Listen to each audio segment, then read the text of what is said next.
Muy buenas a todos y bienvenidos a esta nueva nota de videoblog. ¿Alguna vez te levantaste temprano por la mañana y a modo de despertar te preparaste una buena taza de té? Y quizás te preguntaste, ¿cómo funciona la cafeína del té? Seguramente escuchaste varias cosas respecto a la cafeína y esto al final del día puede dejar más dudas que respuestas.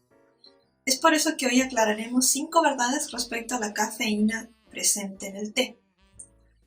Cosas como ¿por qué se dice que depende de cada tipología?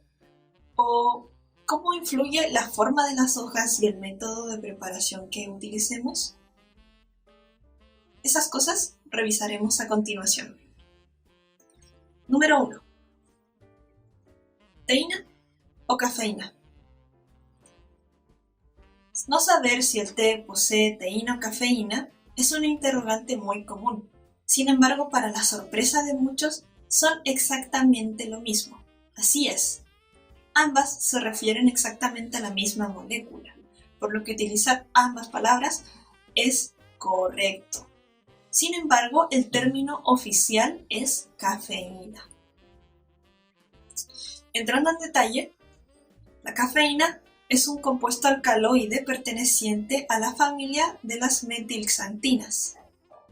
Este tiene un efecto psicoactivo que provoca que nos mantengamos alertas y despiertos. Número 2.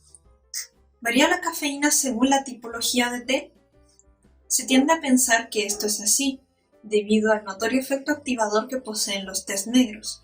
Sin embargo, la cafeína de un té dependerá de la planta en sí misma y no de su proceso productivo. Factores como el cultivar, el clima, la tierra, entre otros, serán los que definirán la cantidad final de cafeína que posea un té, y no lo que suceda después de ser cosechada la planta. Es por ello que podemos afirmar que perfectamente un té verde puede tener la misma cantidad de cafeína que un té negro. Sin embargo, el contenido de cafeína en taza será distinto. ¿A qué me refiero con esto? La mayor diferencia que hay entre tipologías de té a la hora de medir la cafeína se da en la infusión. A la hora de infusionar, el té negro, al estar muy oxidado, libera rápidamente su contenido químico, mientras que los tés verdes no están oxidados. Es por ello que no liberan tanta cafeína. Al final, si comparamos una taza de té negro con una taza de té verde, probablemente la taza de té negro contenga mayor cafeína.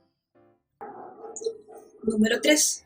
Otras variables que influyen en el contenido de la cafeína.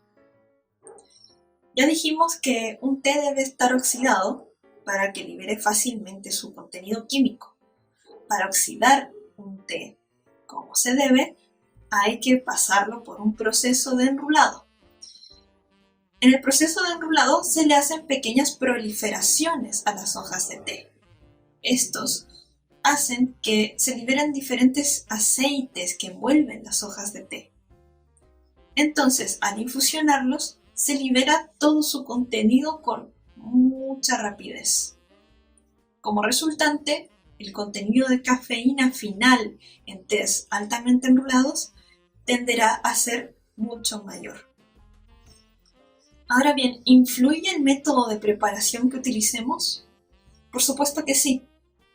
Mientras más temperatura y más tiempo empleemos, mayor será el contenido de cafeína resultante.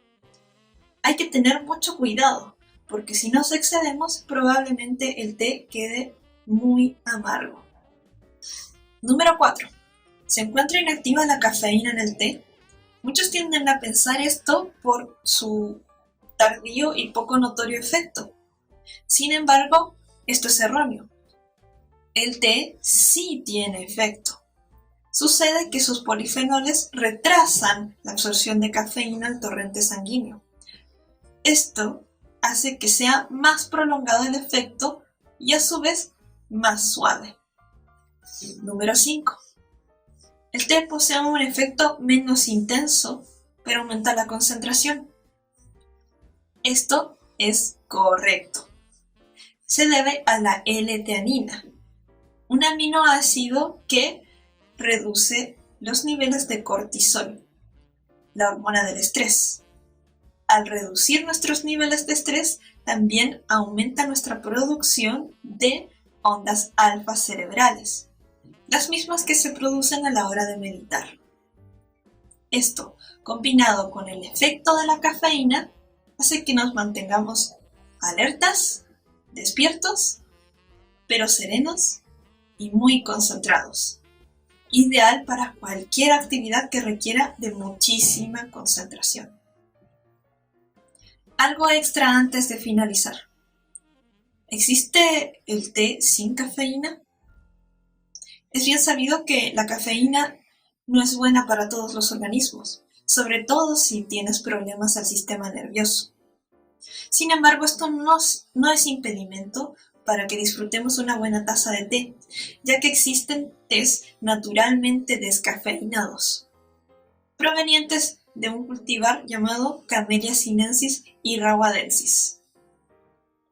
Esta puede ser una muy buena opción para personas que sufren de hipertensión o cualquier otra patología relacionada con el sistema nervioso. Si no cuentas con un té descafeinado, puedes optar por hacer un lavado a las hojas de té unos segundos antes de infusionar.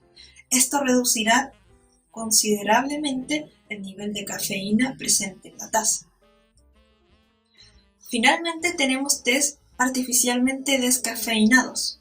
Sin embargo, el sabor de estos se puede ver afectado debido al contenido químico dejado por este proceso, que es el dióxido de carbono. Así que hay que tener muy en cuenta esto a la hora de comprar un té descafeinado. Bien, ya sabes cómo funciona la cafeína de un té. Es cierto que muchas veces no podremos saber con certeza cuánta cafeína va a tener nuestro té, ya que son muchísimas las variables que influyen en esto. Sin embargo, te podemos recomendar que prestes mucha atención a la forma de sus hojas y al nivel de oxidación que posee, si te haces una idea de su contenido final en taza. Además, te recordamos que la cafeína en exceso es dañina para la salud. El té posee muchísimos beneficios, siempre y cuando lo consumamos con responsabilidad. Si te gustó esta nota de blog, no olvides de compartirla. Nos vemos en la siguiente.